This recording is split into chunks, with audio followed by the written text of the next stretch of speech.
Welcome back to the New Quantum Era, the podcast exploring the frontiers of quantum science and technology and the people shaping its future. I'm your host, Sebastian Hassinger. If you listened to the podcast before, you know that for the most part, I'm talking with principal investigators and group leaders and postdocs and often pioneers of the field. In other words, very seasoned researchers with a ton of experience. I started off this way on purpose, in fact, because I was really desperate to learn more about the origin stories of these technologies from the people who were often closest to them. I've tried more and more to balance things out a little bit with rising stars like Charlotte Buchter and Yvonne Gao most recently to sort of balance off the veterans. A few weeks back, I got a message on LinkedIn from today's guest, Deeya Viradia. She had some very nice things to say about the podcast and suggested that I might try to have some representation on the show from Gen Z, people at the earliest stages of exploring the field and defining their own path in it, people like herself. I've always been really passionate about doing what I can to help people understand how they can have a career in quantum technologies. You heard some of that in my conversation with Emily Edwards from Duke, who runs the Q12 initiative a few episodes ago.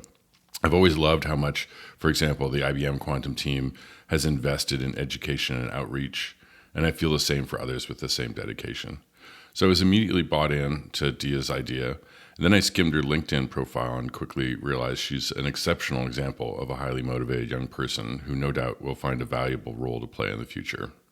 She's an undergraduate at UC Berkeley and a rising voice in the quantum community, gaining recognition at the quantum hackathons at MIT and Yale, and has even started her own quantum computing club, Qubit, at Berkeley, focused on making the field accessible to newcomers. She's already conducted research at places like the SLAC National Accelerator Laboratory and Berkeley's Quantum Device Group. And in our conversation, we dive into what draws her and so many others to the unknowns of quantum physics, how she's navigating the choices between theory and experiment, and why she sees community building and entrepreneurship as essential parts of the next quantum era. Deeya's passion for both the scientific mystery and the potential real-world impact of quantum technologies is energizing and inspiring. If you're a student or early career professional, maybe quantum curious but unsure where to start, this episode's for you. And for the rest of us, Deeya's story is a reminder that the next wave of breakthroughs in quantum science may come from the most unexpected directions. Stay tuned for a lively and honest look at what it's like to be at the starting line of quantum's next revolution and where it might take all of us next.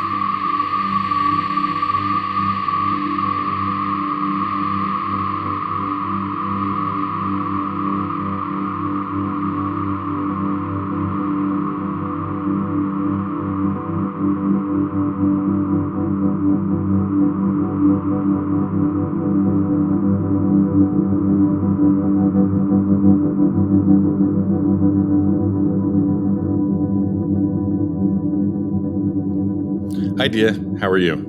I'm doing great. How are you? I'm doing very well, thank you. Thanks for joining us. I've been looking forward to this conversation. I think, you contacted me on LinkedIn and suggested that I should have more Gen Z voices on the show, and I think that was exactly correct. I try to sort of balance, the people who've had longer careers and can provide some historical perspective with people who are earlier in their career, but frankly, you're earlier in your career than anybody else I've had on the show. So, can you describe a little bit about where you sort of made the beginning of your journey into quantum computing and where you are right now?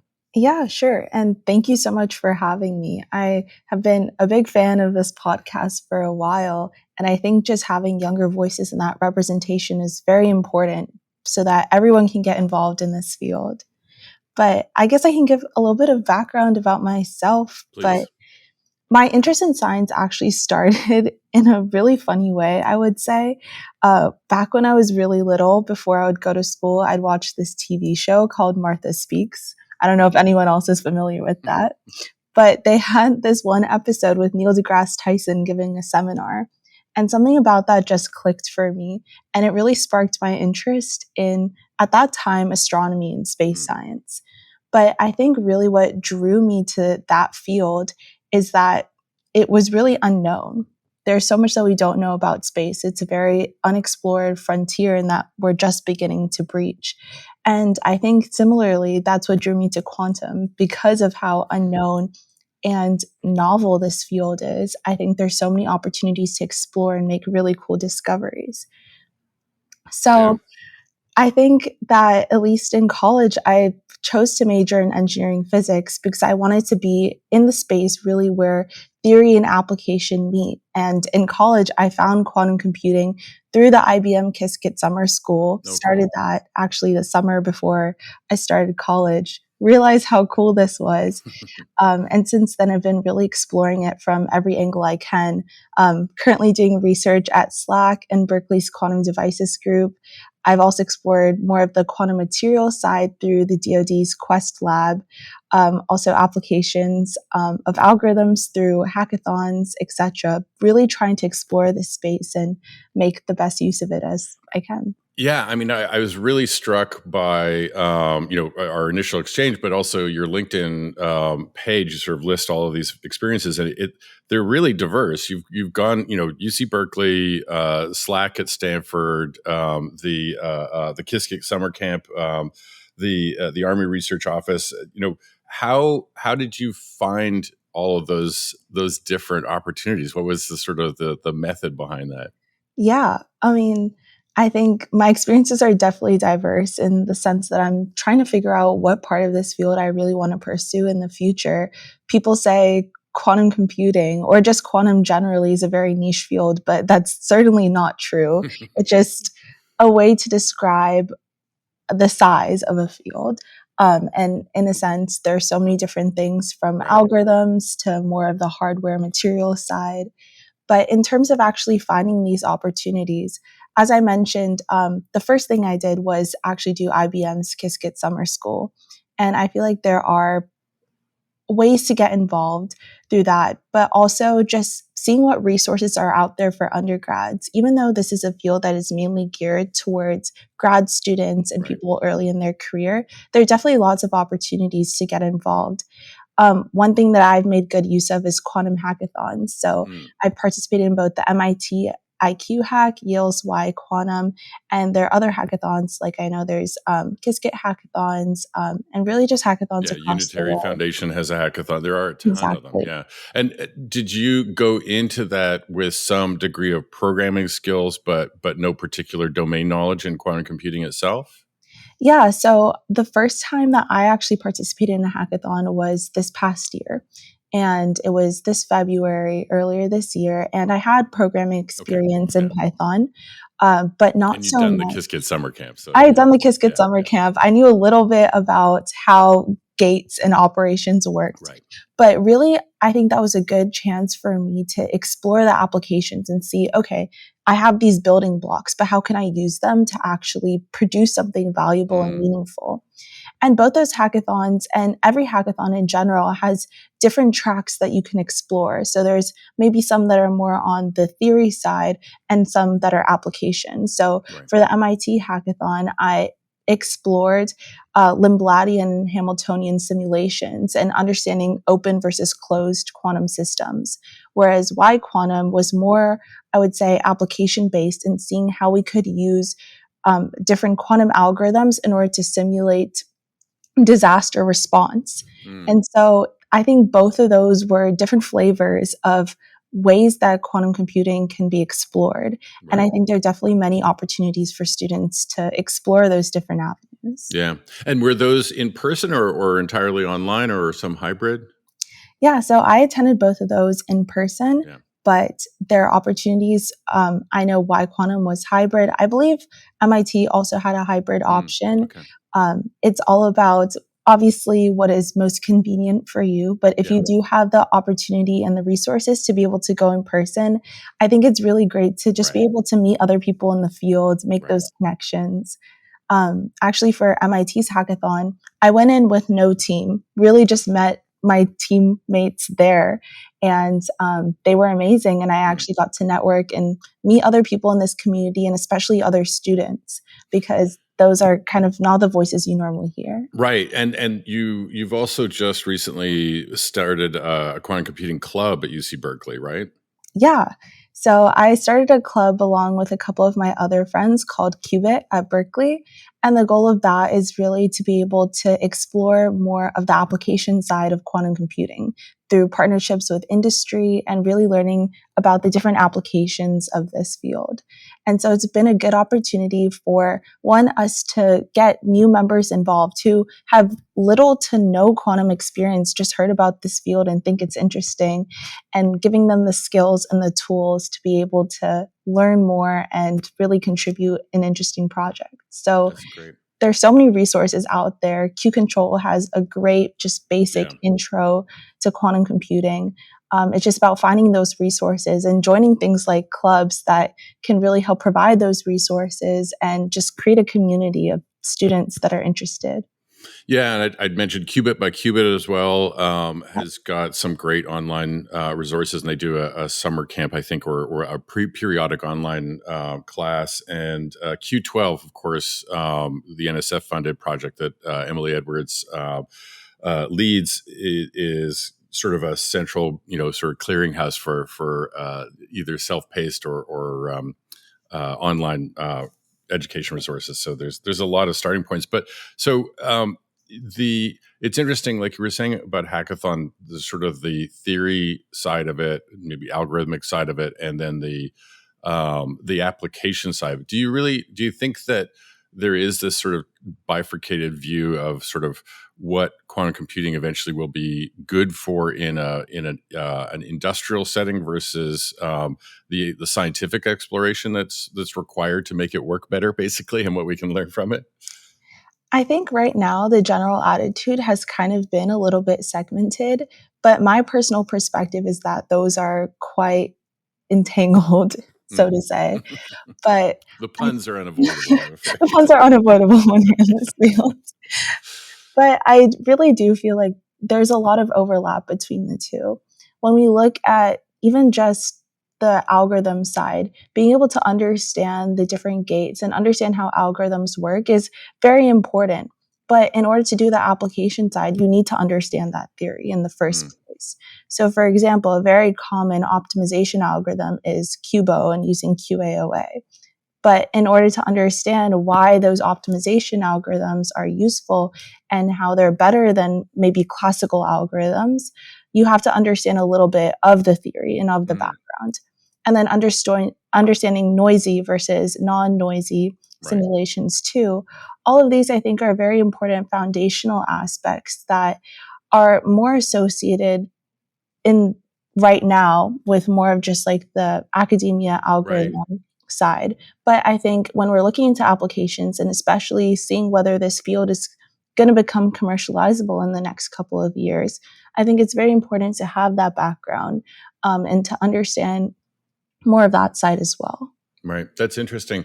I guess in a sense of, what's unique about quantum computing versus classical computing is that it is using the physics to do the computation directly rather than this sort of completely created symbolic layer like we have in classical computing. So you're right. It makes a lot of sense that you actually have to understand the physics to understand what the computational tools are to a certain degree.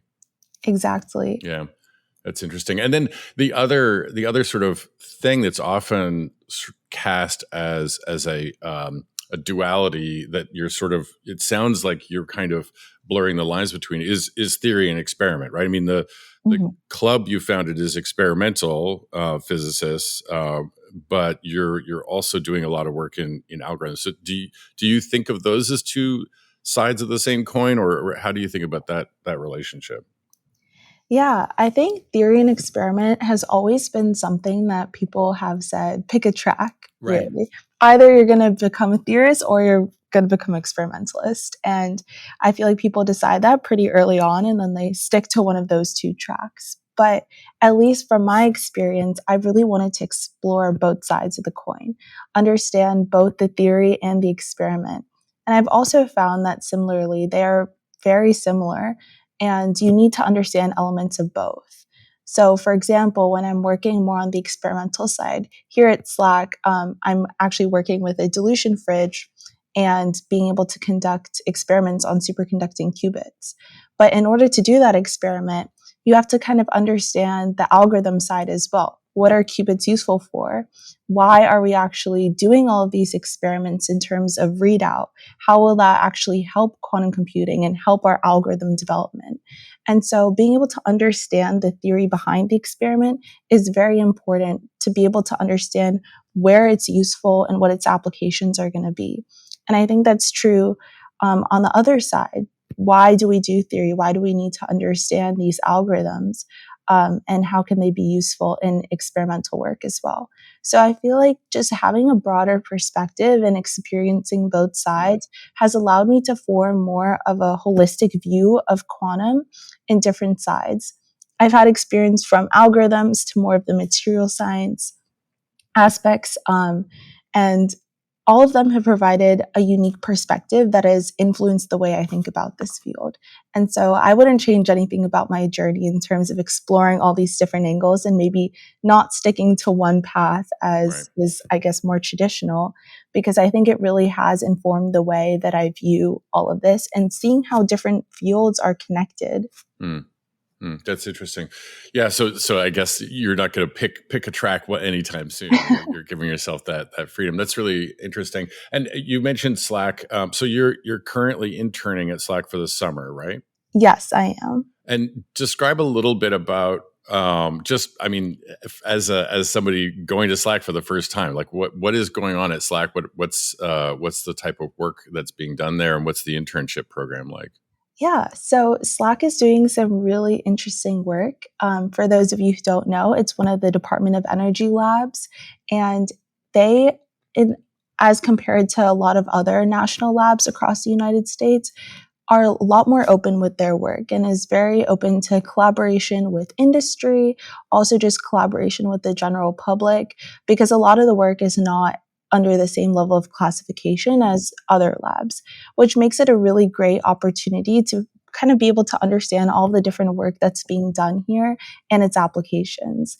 And so I think, at least from my experience, Slack has been amazing because I've been able to meet so many different researchers, scientists here, get their perspectives on the work that they're doing. Also, networking with the other interns. We have a really great intern class here. Everyone is working on different projects and comes from different backgrounds. We have a lot of people who are more physics backgrounds. We have computer science backgrounds, bio backgrounds, and being able to see such diverse group with different interests actually, I think, is very useful because you get to learn about things that are happening in different fields. We also have weekly seminars going on where someone will just be talking about the research that they're doing. And so you can get an idea for everything that's happening at this institution, which I think is so cool. Because oftentimes you kind of just get bottlenecked into the work that you're doing and don't really get that chance to explore. Right. And the groups that are there, some are Stanford professors, so they're academic groups. And are there DOE researcher PIs as well? Yes, there are. There's definitely a mix of both, and I would say it's very collaborative. Actually, part of the time I am actually on Stanford's campus working with the Schuster group there. And so I would say it's very much collaborative between the national lab employees versus the Stanford employees. Everyone is there sharing their work, collaborating with different groups. But yes, it's very much a joint effort here. That's cool. And so you're working on essentially writing software to automate characterization or test routines. Is that right? Yeah, so my work is on optimizing the readout for superconducting qubits. Essentially, we're just trying to extract the most accurate and reliable information out of quantum systems.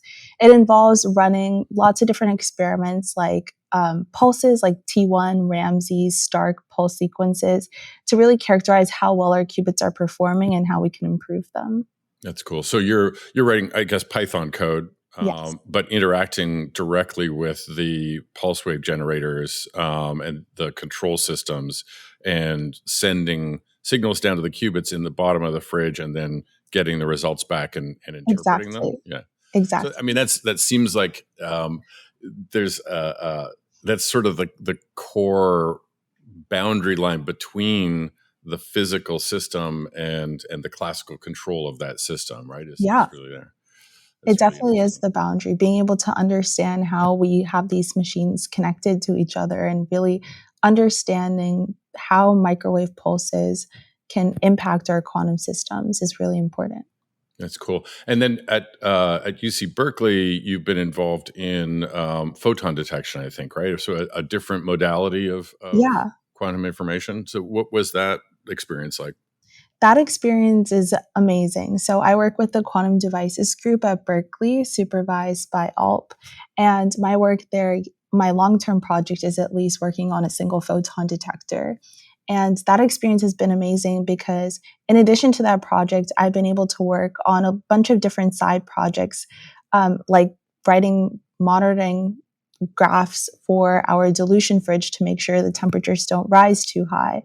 Also writing a wrapper class for a Josephine parametric amplifier. And really through this experience, I've been able to kind of see everything that's going on in the lab from a broader point of view and help out wherever is needed.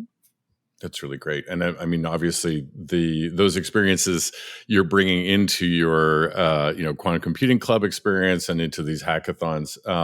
So, Yeah. do you? I mean, you also. It strikes me that you have a couple of other, besides the science, theory, and experiment. You've got a couple other sort of areas where you're focusing. Obviously, communication, education, and community building is really important to you. But there seems to be potentially like an entrepreneurial kind of thread as well. Do Yeah. you sort of at this point do you imagine yourself more in the academic research side of things, or trying to find those applications that have commercial value for the technology as it matures? Yeah, for me, at least right now, I'm leaning towards the second. Hmm. I think academia is very interesting, but for me, I feel like I've always been interested in the applications. Since I was little, that's always what I've wanted to know. Where can we apply the things that we're learning? The lab is making so many amazing discoveries, but how can we turn that into real products for people to be able to use? And I think as part of that, I've really been interested in how especially quantum is going to become commercializable within the next couple of years. And I think it's been a big topic of debate that a lot of people have different opinions on, but I definitely am interested in more of the application space. And like you mentioned, entrepreneurship is a big part of that, and is something that I'm heavily involved in. I'm part of a club at Berkeley called Entrepreneurs at Berkeley, and Another club. another club. I'm getting the sense you don't have a lot of spare time. Well, for me, these are the things that I really Right. enjoy. So That's good. even if I don't have too much spare time, it's honestly the community through these clubs that has really pushed me through. And Entrepreneurs at Berkeley, for instance, you have people from many different fields, people who may not even have technical backgrounds, but are interested in more Right. of the business side of things. But those perspectives are equally valuable and very, very interesting to learn from. And I've met some of my closest friends through these clubs, which makes it very much enjoyable to That's great. spend time. Yeah. Yeah. But And I mean, you mentioned, the hot debate about commercializing quantum. What do you, I mean, we're all making guesses at this point because there's more that we don't know than what we know. But yeah. what if you imagine sort of the path towards commercialization? How does that look in your mind? Like, what are sort of the first things you expect to be, the types of things that'll have economic value out of this technology? Yeah, I think that there are definitely a lot of different things to consider. I think at this stage, there's definitely a big push for the blend between classical and quantum computing, doing things like running simulations and running on simulated hardware. I think is kind of the first step into becoming fully commercializable.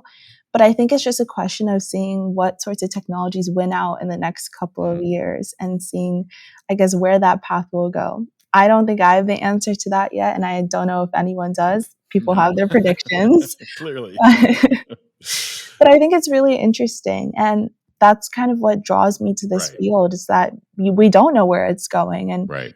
people can make guesses, but really it's up to the next couple of years to see where this goes. But no matter what technology really comes to the forefront, I think it'll be really interesting to see how it shapes everything, Hmm. honestly, the way that companies go about tackling issues. Now, that's not to say that quantum computers are going to replace classical computers, because I don't think that will ever happen. And classical computers have their own right and their own applications.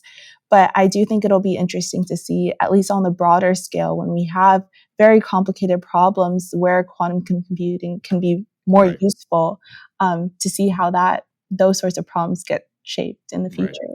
Well, you mentioned simulations and material science. I think it's a pretty safe bet that that's a quantum many body system, which a quantum computer is going to be Mhm. better at simulating quantum systems like materials or small molecule chemicals in the fairly Exactly. near future.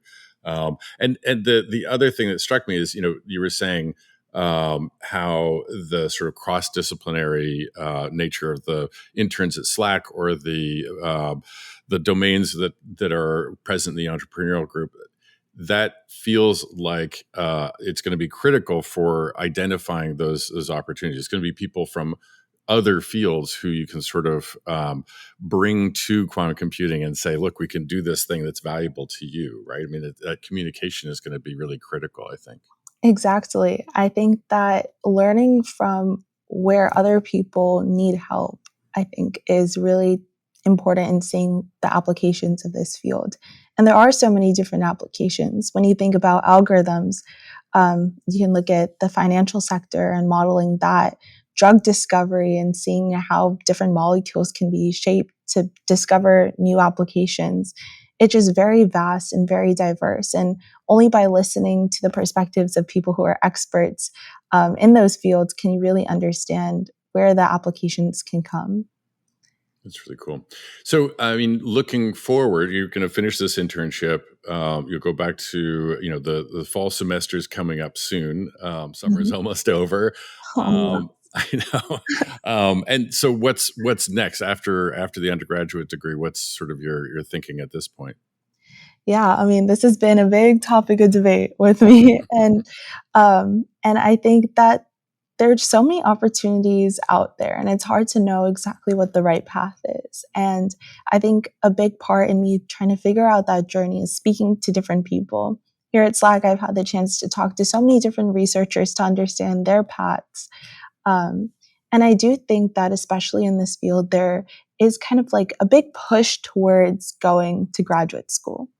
And I think that having a PhD is a great opportunity to dive really deep into a subject and really understand the nuances. But then at the same time, maybe the better option, if you want to go more into the industry route, is to pursue a master's in engineering. Right. And so it's definitely been a big contentious topic in my Mm, mind. And I don't know what the right answer for me is yet, whether going to grad school is the next step or maybe it's something else. mm, But I think at this point, I'm open to anything. And I really just want to take at least the next year before I have to start applying to grad yeah. school to explore all of my options. And I think that's kind of been the story of my undergraduate career. It's just been exploring. There may not be like one right path. And I think just understanding everything that's out there and getting that new perspective is going to be very valuable and instrumental in deciding what that next step is. Yeah, yeah. I mean, speaking as a generalist, I feel that sort of tug between sort of deep dive into one particular area. I think the part of my brain that has the FOMO about all the other stuff that I would miss out on by going really deep has typically won. And I mean, Yeah. it's back to the sort of the connecting, making those connections across domains, across deep expertise in each of those domains. That's in some ways requires a more general, higher level kind of understanding that can actually create those bridges rather than drilling deep. But again, I have a bias, so um, I mean, we also need PhDs. There's no way this Yes, field is going to progress of course. without that level of expertise. That's really great. And it does strike me that you were saying right at the very beginning that the Neil deGrasse Tyson and the astronomy and astrophysics aspects appeal to you because of how much we don't know. Yeah, And it's hard to think of a domain where there's more that we don't know than quantum definitely. physics. Quantum If that physics, makes any sense, it's the most unintuitive field ever. unintuitive, and I mean, it's the predicting where the breakthroughs are going to come and at what pace is really, really Yeah, difficult. And then, where those breakthroughs come, whether it's theory or experimental, like hardware, is going to have a huge influence on where those first applications are, right? I mean, if we get exactly. large scale systems out of atom based qubits that are slower but more accurate, or lower error rates than superconducting, those may be better suited for certain use cases versus superconducting. Or maybe, I mean, David Schuster's group is doing a lot of really interesting work in sensing, and Yep. that's a whole other set of applications that may become, viable and controllable and by classical means before the quantum computers mature. Is that Yeah. something you think about too? Is sort of the sensing versus the computing versus the communications, the different areas of application there as well? I think they're definitely different areas of application, but as I mentioned before, I think they're all very much related to each other and there's so much overlap. But I do think that the sensing aspect is quite interesting. Here at Slack, we have the DIM quiz group, which is the dark matter sensing. Right. And so even those are two quantum physics and dark matter, I think, are two of the most interesting fields because of how much we don't know. And so to see the overlap between those, I think is very interesting. But I do think that all of these fields are very much related to each other. And it's just a question of application and how we can best use the technologies that are here at the moment and Right. what we think might come in the future to better these fields. Yeah, I mean, in another sense, the search for applications is what really interests you. Then that is another argument for being more of a generalist, and Yeah. then because that way you get to spread your bets across a larger part of the roulette table, so to speak, rather Yep. than putting all your chips in one square. So well, that's great, Deeya. Anything you would want to say to undergraduate level students or anybody who's really curious about how to get started at this point? Yeah, I would just say to go for it and not be afraid to step into this field. It might seem very daunting and that the barrier for entry is high, but it really isn't.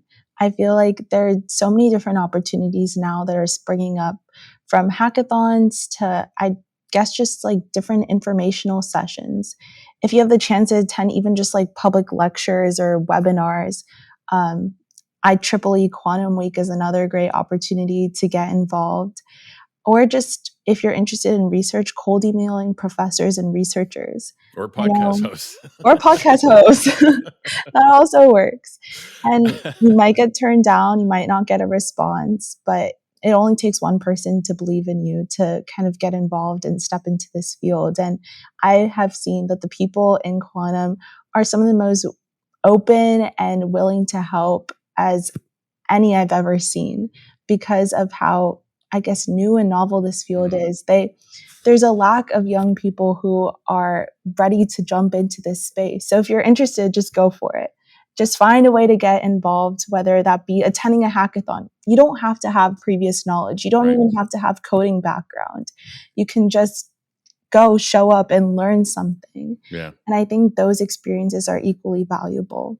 So even if you don't think you know much, now is the time to Yeah, get join the started. club. Join the club. The field as a whole doesn't really know much. So, I mean, Exactly. that's the thing. I think is the field is essentially a filter for people whose curiosity overcomes the anxiety of not really knowing what we're doing, because we all Exactly. don't really know what we're doing. Anyone who says that they know quantum physics Exactly. definitely doesn't know what they're talking about. Exactly. That's fantastic. Well, it's been really terrific talking. I think we should probably try to collect a bunch of links to some of the things we mentioned and any other resources and put them in the show notes so that people have a place where they can start on the journey that you've Yes, of undertaken. course. So it's been terrific talking with you, Deeya. Thank you very much for your time. Yeah, thank you so much for having me and to responding from to my LinkedIn message. Absolutely.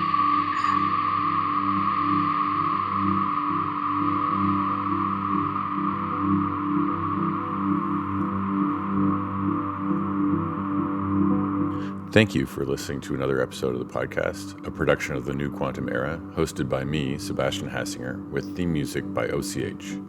You can find past episodes on www.newquantumera.com or on Blue Sky at newquantumera.com. If you enjoy the podcast, please subscribe and tell your quantum curious friends to give it a listen.